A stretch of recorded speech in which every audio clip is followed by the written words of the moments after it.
பாருங்கள்ல சைடில் பண்ணிக்கிறாங்களே அதே மாதிரி தான்.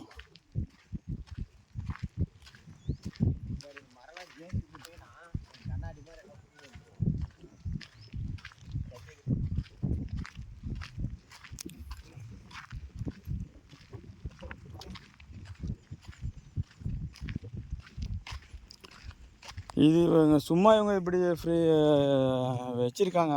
அது உள்ளெல்லாம் போனால் பிளாட்டாக இருக்கும். அந்த ஜேசிபி வச்சு நிறைய ஓரம் கட்டி வச்சுருக்காங்க. கல்லெல்லாம் உள்ளெல்லாம் பாக்ஸ் போட்டு வச்சுருக்காங்க.